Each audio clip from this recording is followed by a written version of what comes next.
இப்போதும் நினைத்தால் நெஞ்சம் நெகிழ்ந்திடுதே.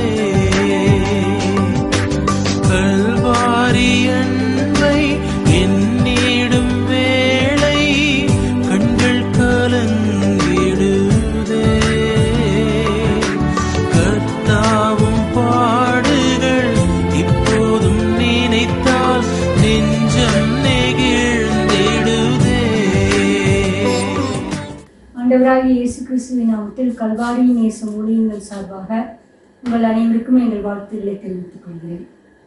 இப்பொழுது மற்றொரு தபசு காலங்களில் கிருபையாக ஆண்டவராகிய இயேசு கிறிஸ்துவின் சிலுவை பாடுகளை பற்றி சிந்திக்க நமக்கு தேவன் தருணம் கொடுத்திருக்கிறார். ஆகையால் இன்றைக்கு கொடுக்கும் செய்தியின் தலைப்பு சிலுவையின் மேன்மை. அநேகம் தரங்களில் நாம் இந்த சிலுவையை குறித்து சிந்திக்க தயக்கம் காட்டுகிறோம். காரணம் என்னவென்றால் சிலுவை என்றாலே துன்பம் பாடுகள் தான். அதை நாம் அவாய்ட் பண்ணிவிட்டால் நமக்கு துன்பங்கள் பாடுகள் எல்லாம் வராது என்று. ஆனால் நம் ஆண்டவராகிய இயேசு கிறிஸ்துவின் மகிமையே அந்த சிலுவை பாடுகளில் தான் இருக்கிறது. கிறிஸ்துவத்தின் அடித்தள ஆதாரமே அந்த சிலுவை பாடுகளில் தான் இருக்கிறது. ஆகையால் நாம் சிலுவையை நேசிக்கிற கிறிஸ்தவர்களாக நாம் எப்பொழுதும் இருக்க வேண்டும். சிலுவை என்பது நாம் நினையாத நேரங்களில், நாம் எதிர்பாராத நேரங்களில், நாம் மிகவும் நல்லவர்களாக நடக்கும் பொழுது நமக்கு வரும் துன்பங்கள் பாடுகள் அநியாயமான பழிச்சொற்களை கொடுக்கும். அது நாம் கிறிஸ்தவத்தில் நாம் ஆண்டவராகிய இயேசு கிறிஸ்துவை குறித்து முன்னேறி செல்லும் பொழுது நிச்சயமாகவே அது நமக்கு வந்து சேரும். ஆகையால் அநேக கிறிஸ்தவர்கள் இன்று ஒரு பெயர் கிறிஸ்தவர்களாக மட்டும் இருக்கிறார்கள். காரணம், இயேசு கிறிஸ்துவ அண்டை நெருங்கி ஜீவித்தால் நமக்கு நிச்சயமாகவே பாடுகள் உண்டு. ஆகையால் நாம் பட்டுப்படாமலே ஒரு பத்தாம் பொதுவான கிறிஸ்தவர்களாக இருந்து விட்டு போகலாமே, அதனால் என்ன என்றெல்லாம் நினைப்பால் இருக்கிறார்கள். அது தவறு பிரியமானவர்களே. நாம் எவ்வளவு கதிரம் சிலுவையை நோக்கி செல்கிற மக்களாக இருக்கிறோமோ அந்த அளவுக்கு நமக்கு பரலோக ராஜ்யத்தின் பாக்கியமும் இந்த உலகத்தில் உள்ள எல்லா செல்வங்களும் நமக்கு வந்து சேரும்.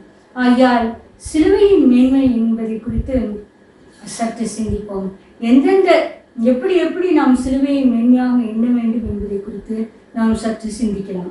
ஏனென்றால் முதலாக நம் ஆண்டவராக இயேசு கிறிஸ்துவை சொல்கிறார், ஒவ்வொருவனும் தன் சிலுவையை எடுத்து என்னை பின்பற்ற கடவன் என்று கூறுகிறார். நம் ஆண்டவராக இயேசு கிறிஸ்துவை உண்மையாக பின்பற்ற வேண்டும் என்றால் நிச்சயமாகவே நாம் சிலுவையை எடுத்துக்கொண்டுதான் பின்பற்ற முடியும். மத்தேயு 16:24 அப்பொழுது இயேசு தம்முடைய சீஷர்களை நோக்கி, ஒருவன் என்னை பின்பற்றி வர விரும்பினால் அவன் தன்னைத்தானே வெறுத்து தன் சிலுவையை எடுத்துக்கொண்டு என்னை பின்பற்ற கடவன். பிரியமானவர்களே, நாம் சிலுவையை எடுத்து ஆண்டவராக இயேசு கிறிஸ்துவை பின்பற்றும் பொழுது தன்னைத்தானே வெறுத்து நம்மில் இருக்கிற அந்த மென்மையான சுவாபம், மென்மையான எண்ணங்கள், நம்மை பற்றி பெருமையான எண்ணங்கள் எல்லாம் அது வீழத்தக்கதாக தேவன் கிருபை செய்கிறார். ஏனென்றால் கோதுமை மணியானது நிலத்தில் விழுந்ததே ஆகில் அது மிகுந்த பலனை கொடுக்கும். ஆகையால் சிலுவை என்பது நம்மை நாமே ஒரு வெறுக்கும் ஒரு சின்னமாக காணப்படுகிறது. இந்த உலகத்தில் இருக்கும் வழக்கும் நம்மை வெறுக்குவது என்பது நம் உலக ஆசாபாசங்களை எல்லாம் வெறுத்து ஒரு தனித்துவமான ஜீவியம் செய்வது என்பது அல்ல.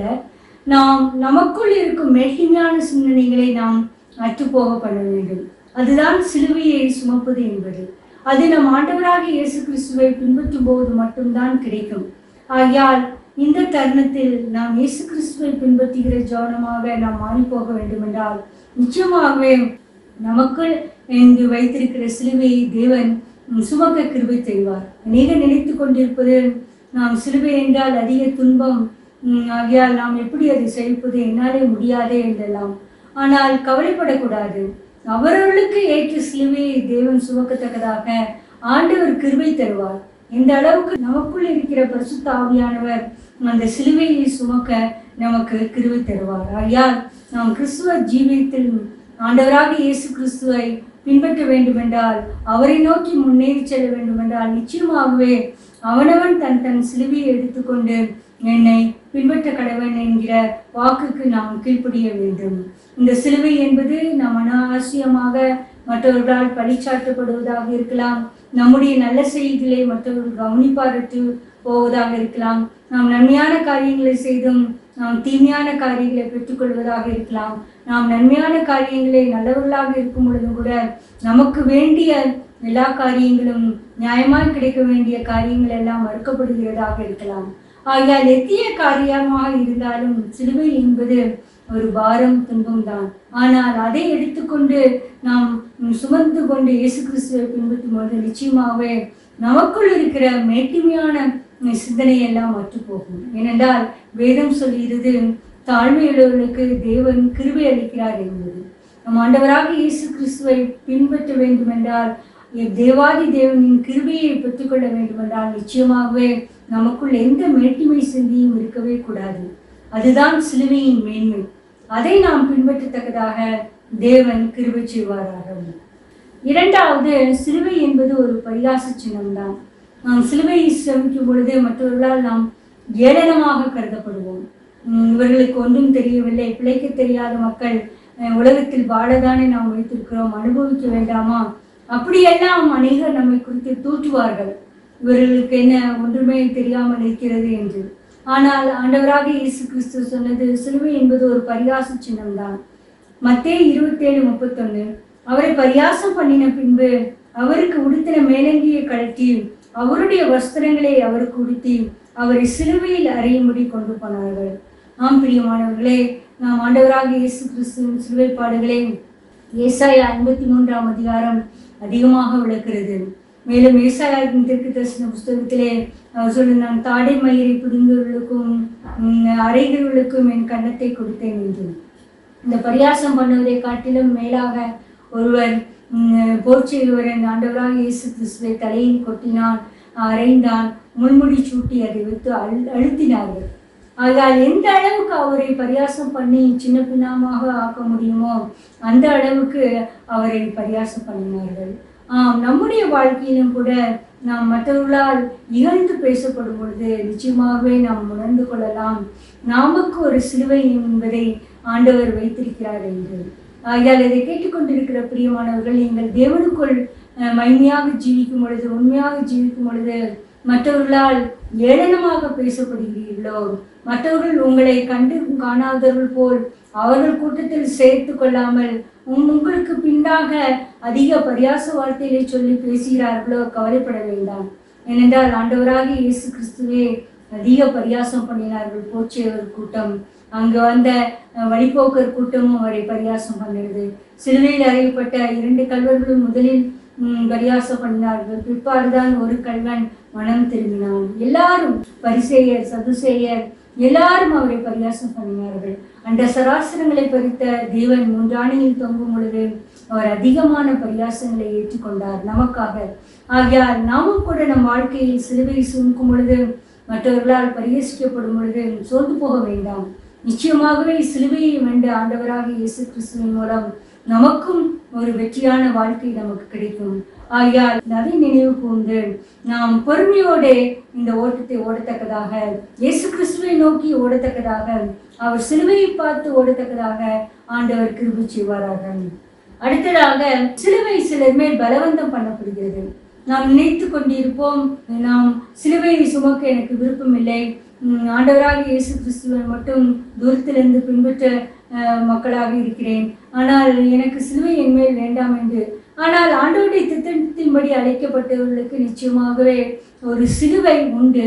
அதை நாம் ஏற்றுக்கொள்ளாத போது அது நம்மேல் பலவந்தப்படுத்தப்படும். அதை பற்றி நாம் சற்றும் கவலைப்படக்கூடாது. ஏனென்றால் அந்த சிலுவையை சுமப்பதற்கு ஆண்டவராக இயேசு கிறிஸ்து பரிசுத்த ஆவியானவர் மூலம் பலனை தருவார். இப்படி ஒரு பலவந்தம் பண்ணப்பட்ட சிலுவை காட்சியை நாம் மார்க் 15:21 பார்க்கலாம். சிரேனே ஊரானும் அலெக்சாந்தருக்கும் ரூப்புக்கும் தகப்பனும் ஆகிய சீமோன் எனப்பட்ட ஒருவன் நாட்டிலிருந்து அவ்வழியே வருகையில் அவருடைய சிலுவையை சுமக்கும்படி அவனை பலவந்தம் பண்ணினார்கள். பிரியமானவர்களே, இங்கு ஆண்டவராக இயேசு கிறிஸ்து ஒரு பலமான சிலுவையை சுமந்து கொண்டு செல்கிறார். அவர் ஏற்கனவே அடிக்கப்பட்டு நொறுக்கப்பட்டு தாகத்தால் நாவரண்டு அவர் பசியாலும் தாகத்தாலும் துவண்டு தீருகிறார். இதற்கு மேலாக அவரை அவமானப்படுத்தி குட்டி முன்முடி சூட்டி ஒரு பெரிய சிலுவை, கனமான சிலுவையை சுமந்து கொண்டு போகும்படி செய்கிறார்கள். அவரால் சுமக்க முடியவில்லை, அநேகம் தரம் விழுந்து விடுகிறார்கள்.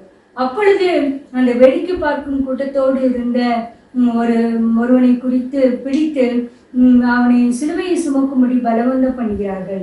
அவன் சிரேனா ஊரானும் அலெக்சாந்தருக்கும் ரூப்புக்கும் தகப்பனுமாகிய சீமோன் எனப்பட்ட ஒருவன் நாட்டிலிருந்து வருகையில் அவருடைய சிலுவையை சுமக்கும்படி பலவந்தம் பண்ணினார்கள். எப்படியோ இந்த சீமோன் என்பவன் கூட சிலுவையை சுமந்தபடியால் அவனுடைய பெயரும் ஆண்டவராக இயேசு கிறிஸ்துவின் நினைவாக எழுதப்பட்டுள்ளது. நாமும் கூட நாம் சிலுவையை சுமக்கும் பொழுது நம்முடைய பெயர்களும் ஜீவ புஸ்தகத்தில் எழுதப்படும். ஆகையால் இதை கேட்டுக்கொண்டிருக்கிற பிரியமானவர்களை நாம் அநேகம் தர நினைக்கலாம், எதற்காக இப்படி ஆண்டவராகிய இயேசு கிறிஸ்துவின் சிலுவையை தூக்கி மற்றவர்கள் கை கொடுத்து பலவந்தம் பண்ணினார்கள் என்பது. ஆனால் அதில் ஒரு அர்த்தம் அடங்கியுள்ளது. ஏனென்றால் நாம் பரலோக ராஜ்யம் பலவந்தம் பண்ணப்படுகிறவர்களால் பெற்றுக்கொள்ளப்படுகிறது. நாம் நினைத்து கொண்டிருப்போம், நாம் கிறிஸ்துவ குடும்பத்தில் பிறந்து விட்டோம், அப்படியே நாம் இருந்து விட்டால் பரலோக ராஜ்யத்தில் சென்று விடலாம் என்று. இல்லை பிரியமானவர்களே, நாம் பரலோக ராஜ்யத்தை பலவந்தப்படுத்தி பெற்றுக்கொள்ள வேண்டும். மத்தேயு 11:12 யோவான் ஸ்நானன் காலம் முதல் இதுவரைக்கும் பரலோக ராஜ்யம் பலவந்தம் பண்ணப்படுகிறது. பலவந்தம் பண்ணுகிறவர்கள் அதை பிடித்துக் கொள்வார்கள். பரலோக ராஜ்யத்தை ஃபோர்ஸ் பண்ணி எடுத்துக்கொள்ள வேண்டும். எப்படி ஒரு டகப்பார்வில் ஈடுபடுகிறவர்கள் கயிறு முனை போட்டியில் இருவரும் இருப்பார்கள், இரு குழுக்களும். அவர்கள் அதிக பிரயாசம் பண்ணி அடுத்தவர்கள் வென்றுவிடக்கூடாது, நாம் தான் ஜெயிக்க வேண்டும் என்று மிகவும் பலவந்தமாக அதை இழுத்து இழுத்து யார் ஜெயிக்கிறார்களோ மற்றவர்களை வீழ தள்ளி விடுவார்கள். பிரியமானவர்களே, இதுதான் பலவந்தம் பண்ணுவது என்பது. நாமும் கூட அநேகத்தரம் ஆண்டவரே உம்முடைய ராஜ்யத்தில் என்னை ஏற்றுக்கொள்ளத்தக்கதாக நான் என்னை ஒப்புவிக்கிறேன் என்று நாம் அடிக்கடி கேட்டு, நாம் நம்முடைய சிலுவை பாதையில் நடக்க ஆசையாக இருக்கிறேன், எனக்கென்று வைத்த சிலுவையை ஆண்டவரை சுமக்க கிருபை தாரும் என்று சொல்லும் பொழுது நிச்சயமாகவே நாம் பரலோக ராஜ்யத்தில் இருக்கிற மக்களாக, தேவனுடைய ராஜ்யத்தில் இருக்கிற மக்களாக, சிரேனே ஊரனாகிய இந்த சீமோன் சிலுவையை சுமந்தபடியினால் அவருடைய பெயர் வேத புஸ்தகத்தில் எழுதப்பட்டு இருப்பது போல நம்முடைய பெயரும் ஜீவ புஸ்தகத்தில் எழுதப்படும். ஆகையால் அதை கேட்டுக்கொண்டிருக்க பிரியமானவர்களை, யார் யார் சிலுவையை சுமக்கிறார்களோ, அது மனமோந்து சுமக்கிறார்களோ இல்லை பலவந்தம் பண்ணப்பட்டு சுமக்கிறார்களோ, அதை பற்றி காரியமில்லை. சிலுவையை சுமக்கிறவர்கள் மட்டும்தான் ஜீவ புஸ்தகத்தில் பெயர் எழுதப்படுவார்கள். அவர்கள்தான் தேவனுடைய ராஜ்யத்தில் பிரவேசிப்பார்கள். ஏனோ தானோ என்று சுகபோகமாக வாழ்கிற கிறிஸ்தவர்கள், மற்ற உலகத்தாருக்கும் நமக்கும் எந்த வித்தியாசமும் இல்லாமல் வாழ்கிற கிறிஸ்தவர்கள், சினிமா, பொழுதுபோக்கு, டிவி, சீரியல், கதை புஸ்தகம் எல்லாம் படித்துவிட்டு நாமும் கோவிலுக்கு மட்டும் ஒரு வேதாம் புத்தகத்தை எடுத்துக்கொண்டு செல்வது, அலங்கரித்து மேலாமணிக்கையாக செல்வது ஆண்டவருக்கு பிரியமில்லாத காரியம். யார் யார் பலவந்தம் பண்ணி சிலுவை ஏற்றுக்கொள்கிறார்களோ அவர்கள் பெயர்தான் ஆண்டவராக இயேசு கிறிஸ்துவின் கிருபையால் ஜீவ புஸ்தகத்தில் எழுதப்படும். நாமும் தேவனுடைய ராஜ்யத்தில் பிரவேசிக்க மக்களாக காணப்படுவோம். தேவன் அதற்கு கிருபை செய்வாராக.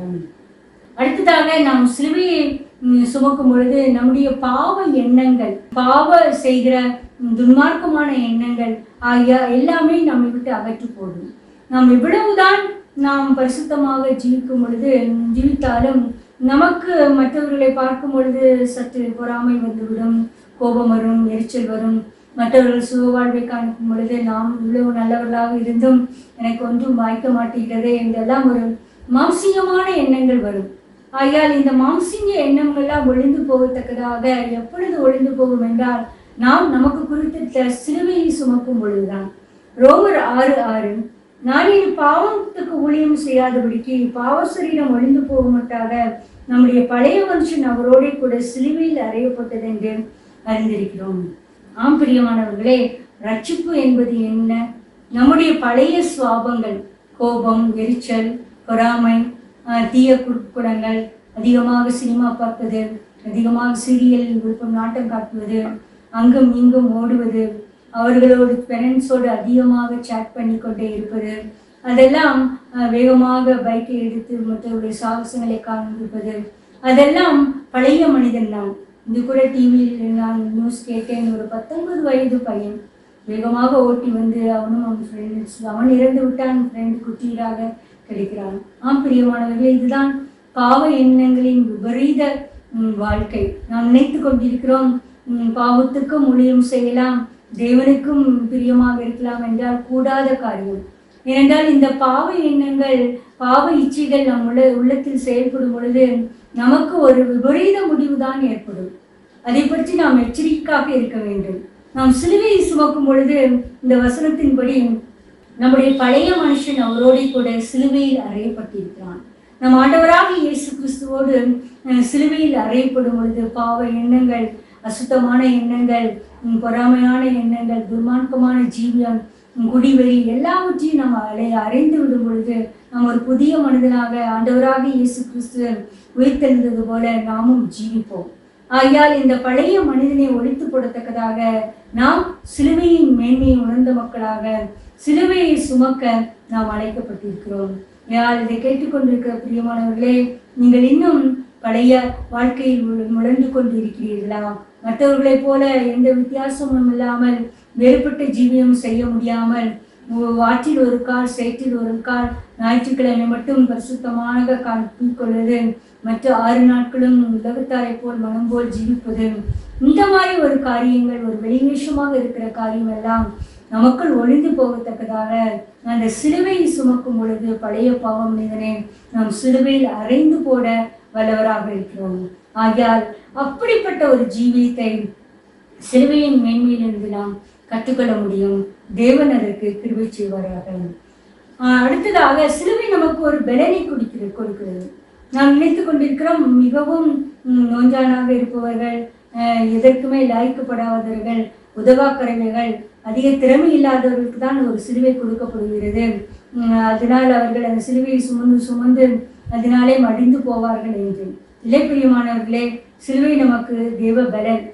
நம் ஆண்டவராக இயேசு கிறிஸ்துவும் கூட சிலுவையை சுமக்கும் பொழுது அதிக பலவான்களாக தான் இருக்கப்பட்டார்கள். ஆகையால் இந்த காலத்தில் நாம் நினைத்து கொண்டிருக்கிறோம், நாம் பலவீனராக இருக்கும் பொழுதுதான் நமக்குள் சிலுவை பலவந்தப்படுத்தப்படுகிறது. இல்லை, சிலுவை என்பது ஒரு தேவ பலனை கொடுக்கிறது. 1 கொரிந்தியர் 1:18 சிலுவை பற்றிய உபதேசம் கெட்டுப்போர்களுக்கு பைத்தியமாக இருக்கிறது, ரட்சிக்கப்படுகிற நமக்கோ அது தேவ பலனா இருக்கிறது. ஆகையால் இதை கேட்டுக்கொண்டிருக்கிற பிரியமானவர்களே, நாம் சிலுவையை பற்றி நாம் பேச கேட்கும் பொழுது நாம் அதை எவ்வாறு ஏற்றுக்கொள்கிறோம்? அநேகருக்கு சிலுவை பற்றிய உபதேசம் பிடிக்கவே பிடிக்காது. ஏனென்றால் இந்த காலத்தில் இப்பொழுது ஒரு செழிப்பின் உபதேசம் வந்துவிட்டது. மேலும் ஆராதனை என்ற பெயரில் ஒரு ஆர்ப்பாட்டமான ஒரு உபதேசம் வந்துவிட்டது. ஆகையால் இப்போ சிலுவை பற்றிய உபதேசம் இந்த காலகட்டங்களில் திருச்சபைகளில் குறைந்து கொண்டே வருகிறது. 2 காலங்களில் மட்டும்தான் அதை அதிகமாக வற்புறுத்தி அது பிரசங்கிக்கப்படுகிறது. மற்ற காலங்களில் அது மறந்து போகத்தக்கதாக இருக்கிறது. ஆனால் இந்த சிலுவையை பற்றிய உபதேசத்தை நாம் கேட்க விருப்பம் இல்லாதவர்களாக இருந்தால் நாம் கெட்டு போவீர்களாக கணக்கிடப்படுவோம். ஆகையால் கெட்டு போவது, ஒருவரும் கெட்டு போவது தேவனுடைய சித்தம் இல்லை. கெட்டு போனவர்களை ரட்சிக்கத்தான் மனுஷகுமாரன் இந்த உலகத்தில் வந்தார். ஆகையால் நாம் நினைத்துக் கொள்ளுவோம் பிரியமானவர்களை, எப்பொழுதெல்லாம் இந்த சிலுவையின் உபதேசம் நாம் கேட்கும் பொழுது நமக்கு பிரியமில்லாமல் போகிறதோ, வெறுப்பாக இருக்கிறதோ, அப்பெல்லாம் நாம் கெட்டு போகிற கூட்டத்தில் இருக்கிறோம் என்று. ரட்சிக்கப்படுவதற்கு அது தேவ பலனாக இருக்கிறது. நாம் ரட்சிக்கப்படுவதற்கு ஒரு பலன் வேண்டும். நாம் தீய காரியங்களை விட்டு விலக நமக்கு ஒரு பலன் வேண்டும். லாகிரி வசுகள், குடி போதைகள், சிகரெட் போன்ற காரியங்கள், சினிமா மோகம் போன்ற காரியங்களில் விடுதலை பெற ஒரு பலன் வேண்டும். அந்த பலன் ஆண்டவராக இயேசு கிறிஸ்துவினால் மட்டுமே கிடைக்கப்பெறும். அவர் சிலுவை பாடுகளை தியானிக்கும் பொழுது மட்டும்தான் நமக்குள் கிடைக்கும். ஆகையால் நாம் ரட்சிக்கப்படுகிற ஜனங்களோடு கூட்டத்தோடு சேர்ந்து கொள்ளத்தக்கதாக அதிகமாக சிலுவை பற்றிய உபதேசங்களை நாம் கேட்கிறவர்களாக, நாமே தியானிக்க மக்களாக நாம் இருக்கும் பொழுது நமக்குள் ஒரு தேவ பலன் பெருகும். பழைய மனிதனை கலந்து போடத்தக்கதாக, மாம்ச இச்சைகளை கலந்து போடத்தக்கதாக நமக்குள் ஒரு தேவ பலன் பெற்று விளங்குவோம். ஆகையால் அந்த ரட்சிக்கப்படுகிற கூட்டத்தில் நாம் சேர்த்து கொள்ள மக்களாக, சிலுவையை நேசிக்கிற மக்களாக, சிலுவையை மேம்படுத்துகிற மக்களாக நாம் காணப்பட தேவன் கிருபை செய்வாராக. அடுத்ததாக நாம் சிலுவையை பற்றி பிரசங்கம் பண்ண வேண்டும். இன்று அநேக கிறிஸ்தவ பிரசங்கமார்கள் சிலுவையை பற்றி பிரசங்கம் பண்ணுவதே இல்லை. அநேக காரியங்களில் தேவனுடைய வாக்குத்தத்தத்தை பற்றி அதிக வல்லமையோடும் அதிகாரத்தோடும் சத்தத்தோடும் பிரசங்கம் பண்ணுகிறார்கள். அதற்கேற்ற மாதிரி அதிக மியூசிக்கல் இன்ஸ்ட்ருமெண்ட் கொண்டு வந்து பாட்டும், ஒரு 10 நிமிடம் பிரசங்கம் பண்ணினால் அது அடுத்த 5 நிமிடம் ஒரு பாட்டாக இருக்கும். அதையே மக்கள் விரும்புகிறார்கள் என்று நினைத்து கொண்டு அப்படிதான் பிரசங்கம் பண்ணுகிறார்கள். ஆனால் ஆண்டவராக இயேசு கிறிஸ்து விரும்புவது சிலுவையை பற்றிய ஒரு பிரசங்கம் தான். 1 கொரிந்தியர் 1:23, நாங்களோ சிலுவையில் அறையப்பட்ட கிறிஸ்துவை பிரசங்கிக்கிறோம், அவர் யூதருக்கு இடரலாயும் கிரேக்கருக்கு பைத்தியமாயும் இருக்கிறார். பிரியமானவர்களே, அப்போஸ்தலனாகிய பவுல் ஆண்டவராக இயேசு கிறிஸ்துவின் சிலுவையை பற்றியே தான் அவர் பிரசங்கம் பண்ணிக்கொண்டே இருந்தார். எந்தவித சாதுரிய ஞானமும் இல்லாமல் அவருக்கு தெரிந்தபடி அவர் பிரசங்கம் பண்ணிக்கொண்டே இருந்தார். ஆகையால் அவர் மூலமாக அன்றைய காலத்தில் இருந்த உலக மக்கள் அனைவரும் ரட்சிக்கப்பட்டார்கள். இன்று நாம் சிலுவையை பற்றி பிரசங்கிக்க குறைவான மக்கள் தான் இருக்கிறார்கள். அதை கேட்கிற மக்கள் அதிலும் குறைவு. ஆகையால் சிலுவை பற்றிய உபதேசம், கிறிஸ்துவை பற்றியே நாங்கள் பிரசிக்கிறோம். சிலுவை பற்றிய உபதேசம் யூதருக்கு இடரலாகவும் கிரேக்கருக்கு பைத்தியமாகவும் இருக்கிறது. இந்த கிரேக்க மக்கள் அதிக ஞானவான்கள், ஞானிகள். எதற்கெடுத்தாலும் நாங்கள் தான் உலகத்திலே அதிக ஞானவான்கள், நாங்கள் இதை கண்டுபிடித்தோம், இப்படியெல்லாம் இருந்தோம், மனசாஸ்திர கலையில் நாங்கள் வல்லுநராக இருக்கிறோம், இந்த இதிகாசங்கள் எல்லாம் எங்களால் தான் எழுதப்பட்டது என்றெல்லாம் அதிக பெருமையாக இருந்தார்கள். அவர்களுக்கு சிலுவையை பற்றிய உபதேசம் ஒரு பைத்தியம் போல் தோன்றது. என்ன இது, ஒரு ஆண்டவராக ரட்சிக்க வந்தவர் இப்படி ஒரு பரிதாபமாக சிலுவையில் தொங்கப்பட வேண்டுமா, இவ்வளவு அவமானங்களை சகிக்க வேண்டுமா என்றெல்லாம் ஒரு தர்க்கம் பண்ணுகிற மக்களாக இருந்தார்கள். இங்க யூதர்களுக்கு இடரல், யூதர்கள் எப்பொழுதும் ஒரு அடையாளத்தை தேடுகிற மக்களாக இருக்கிறார்கள். அவர்கள் சொன்னது, நீ சிலுவையிலிருந்து இறங்கி வந்தால் நாங்கள் உங்களை விசுவாசிக்கிறோம், எதற்கெடுத்தாலும் ஒரு அடையாளம், நீ மனுஷகுமாரன் என்றால் இப்படி ஒரு காரியத்தை செய்யும், அப்படி செய்யும் என்று ஒரு அடையாளத்தை தேடுகிற மக்களாக இருந்தார்கள். பிரியமானவர்களே, நாம் சிலுவை பற்றிய உபதேசத்தை நாம் பிரசங்கிக்கிற மக்களாகவும் ஆண்டவராக இயேசு கிறிஸ்துவை பற்றி மற்றவர்களுக்கு சொல்லும் பொழுது, அவர் சிலுவையில் நமக்காக, நம் பாவங்களுக்காக மரித்து உயிர்த்தெழுந்தார், அவருடைய இரத்தத்தினால் நாம் பாவங்கள் மீட்கப்படுகிறது, அவருடைய சிலுவை மரணத்தால் நாம் சமாதானம் பெற்று திரிகிறோம், சிலுவை மரணம் நம் நோய்களை குணமாக்குகிறது, சிலுவை மரணம் நம் சாபத்திலிருந்து விடுவிக்கிறது, சிலுவை மரணம் நமக்கு சந்தோஷத்தையும் நிம்மதியும் தருகிறது, சிலுவை மரணம் நம்மை பல்லவ ராஜ்யத்தில் சேர்க்கிறது என்றெல்லாம் மற்றவர்களுக்கு நாம் அதை பிரசங்கிக்க கடமைப்பட்டுள்ளோம். இப்படிப்பட்ட பிரசங்கங்களை நாம் மற்றவர்கள் விரும்புவார்களோ விரும்ப மாட்டார்களோ அதை பற்றி கவலை இல்லை. ஆனால் அப்போஸ்தலனாகிய பவுலை போல நாங்களோ சிலுவையில் அறையப்பட்ட கிறிஸ்துவையே பிரசங்கிக்கிறோம். பிரியமானவர்களே, இதை கேட்டுக்கொண்டிருக்கிற நாம் மற்றவர்களுக்கு இயேசு கிறிஸ்துவை பற்றி சொல்லும் பொழுது எவ்வாறு சொல்லுகிறோம்? ஆண்டவராக இயேசு கிறிஸ்து நல்லவர் தான், அதை காட்டிலும் சிலுவைப்பாடுகளை ஏற்றுக்கொண்டபடியினால் நமக்கு இந்த மீட்பு வந்தது என்று அநேகருக்கு நாம் சொல்ல கடமைப்பட்டுள்ளோம். அதை ஏற்றுக்கொள்ளுகிறவர்கள் ஏற்றுக்கொள்ளட்டும். இல்லை என்றால் யூதர்களை போல அடையாளத்தை தேடுவதால் சிலுவை பற்றிய உபதேசம் ஒரு இடலாக இருக்கும். கிரேக்கரை போல அதிக தத்துவ ஞானிகளாக இருந்தார்கள் என்றால், ஞான பேசுகளா இருந்தால் அவர்களுக்கு ஒரு பைத்தியம் போல் காணப்படும். அதை பற்றி நாம் கவலை இல்லை. யார் ஏற்றுக்கொள்ள சித்தமாக இருக்கிறார்களோ அவர்கள் மட்டும்தான் இதை ஏற்றுக்கொள்ள முடியும். தேவன் அதற்கு கிருபை செய்வாராக. அடுத்தது, சிலுவையை குறித்து நாம் மேன்மை பாராட்ட வேண்டும். நான் ஆண்டவராக இயேசு கிறிஸ்துவின் பிள்ளை, நான் சிலுவையில் அறைந்த ஆண்டவராக இயேசு கிறிஸ்துவின் பற்றி நான் பிரசங்கிக்கிறேன், அவர்தான் என்னுடைய சொத்து, அவர்தான் என் சம்பத்து என்றெல்லாம் ஆண்டவராக இயேசு கிறிஸ்துவை பற்றி அதிகமாக நினைத்து, ஆண்டவரே நீர் மட்டும் என் வாழ்க்கையில் இருந்தால் போதும், மற்ற காரியங்கள் எல்லாம், இந்த சொத்து சுகம் எல்லாம் கிடைத்தால் பார்க்கலாம், அதற்காக நான் உனக்கு ஊழியம் செய்யவில்லை, அதற்காக உன் சிலுவையை சுமக்கவில்லை, அதெல்லாம் ஒரு செகண்டரி திங்ஸ் என் வாழ்க்கையில் என்ற ஒரு நினைப்பை தேவன் நமக்குள் கொண்டு வர வேண்டும். அதுதான் சிலுவையின் மேன்மை. கலாத்தியர் 6:14 பாருங்கள். அப்போஸ்தலனாகிய பவுல் சொல்கிறார், நானோ நம்முடைய கர்த்தராகிய இயேசு கிறிஸ்துவின் சிலுவையை குறித்தே இல்லாமல் வேறொன்றையும் குறித்து மேன்மை பாராட்டாதிருப்பானாக.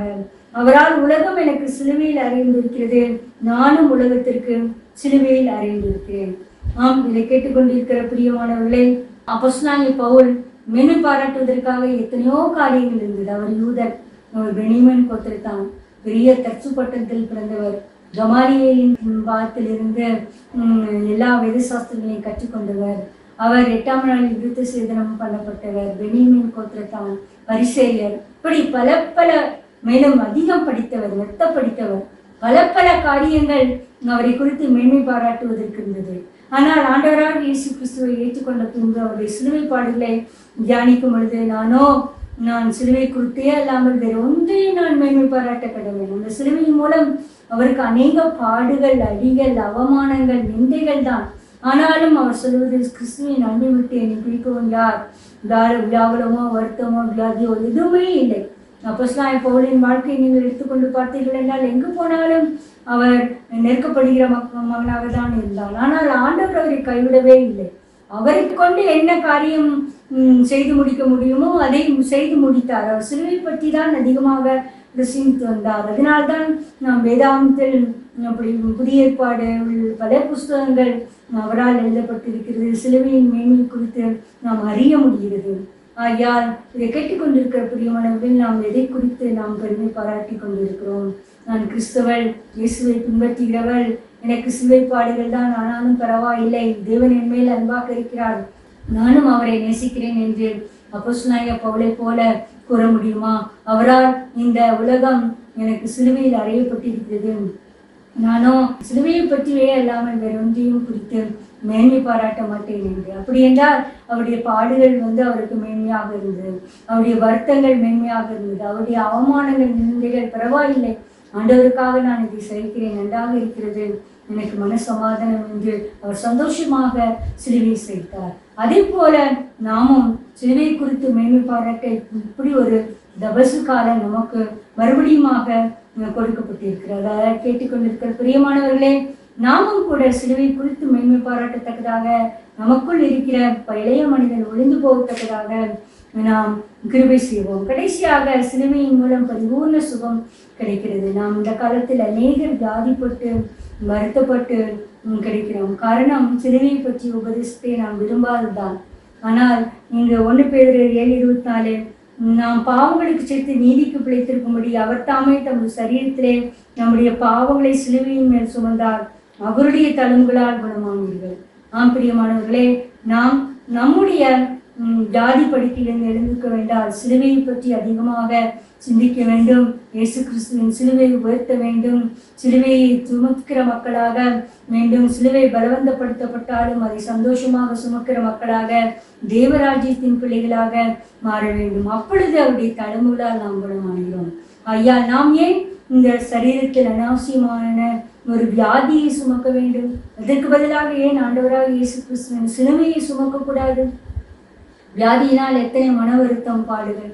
ஒருவேளை அந்த வியாதி ஒரு சிலுவையாக இருந்தால் கூட, அது தேவனால் கொடுக்கப்பட்டதாக இருந்தால் தேவன் அதற்கு கிருபை தருவார், வியாதியும் நீக்கி போடுவார். ஆகையால் சிலுவையை பற்றிய உபதேசம் கெட்டுப்போவர்களுக்கு வைத்தியமாக இருக்கிறது, நமக்கோ ரட்சிக்கப்படுகிற நமக்கோ தெய்வ பலனாக இருக்கிறது. ஆகையால் அந்த தெய்வ பலனை பெற்ற மக்களாக, சரீர சுகத்தை பெற்ற மக்களாக, இந்த சிலுவையின் மேன்மையை அனுபவித்த மக்களாக, இந்த தபசு காலத்தில் இன்னொரு முறை தேவனோடு நெருங்கி ஒப்புரவாகத்தக்கதாக ஆண்டவர் கிருபை செய்வாராக. ஜெபம். நேசிக்கிற அன்பான பிதாவே, சிலுவையின் மேன்மை என்பதை குறித்து சற்று சிறு தியானித்தம். கர்த்தாவே, ஆண்டவரே, சிலுவை பற்றிய உபதேசம் யூதர்களுக்கு இடரலாக இருக்கிறது, கிரேக்கருக்கு பைத்தியமாக இருக்கிறது. பரிசுத்தோப்பனே, நாங்கள் சிலுவையை பற்றி நாங்கள் ஒருபொழுதும் நிகழ்ந்து பேசாதபடி எங்களுக்கு என்று எந்த சிலுவை வைத்திருக்கிறதோ அதை நாங்கள் சந்தோஷத்தோடு தூக்கி கொண்டு சுமக்க, சிலுவையில் எங்கள் பழைய மனிதனை ஆணியடித்து போட, ஆண்டவராக இயேசு கிறிஸ்துவை போல சிலுவை பாடுகளினால் பரியாசங்கள் ஏற்பட்டாலும் அதை சகித்து கொள்ள எங்களுக்கு கிருபை செய்ய வேண்டும் என்று கெஞ்சினோம். நானோ உம்முடைய சிலுவை குறித்து இல்லாமல் வேறொன்றை குறித்த மேன்மை பாராட்டாதிருப்பானாக என்று அப்போஸ்தலனாகிய பவுலை போல நாங்கள் சொல்லத்தக்கதாக உங்களுக்கு தைரியத்தை தாரும் கர்த்தாவே. சிலுவை தெய்வ பலனாக இருக்கிறது கர்த்தாவே. இந்த சிலுவையின் மூலமாக எங்களுக்கு எல்லா தழும்புகளால் குணமானீர்கள் கர்த்தாவே. நாங்கள் இந்த சரீரத்தில் வியாதிகளை சுமந்து கொண்டிருந்தால் ஆண்டவராக இயேசு கிறிஸ்துவின் சிலுவை பாடுகளின் மூலம் எங்கள் சரீர சுகத்தை நாங்கள் பெற்றுக்கொள்கிறோம் கர்த்தாவே. இதை கேட்டுக்கொண்டுள்ள ஒவ்வொரு மனதிலும், ஒவ்வொரு இருதயத்திலும், ஒவ்வொரு இதனுடைய சுகமாக்கும் வல்லமையில் இறங்க போற தயவுக்காக ஸ்தோத்திரம் கர்த்தாவே. நீர் சுகமாக்க போற தயவுக்காக ஸ்தோத்திரம். எல்லா துதி கனமை உமக்கு செலுத்துகிறோம். இரட்சகர் மீட்புமாய் இயேசு கிறிஸ்துவிடம் வேண்டிக் கொள்கிறோம் பிதாவே. ஆமென்.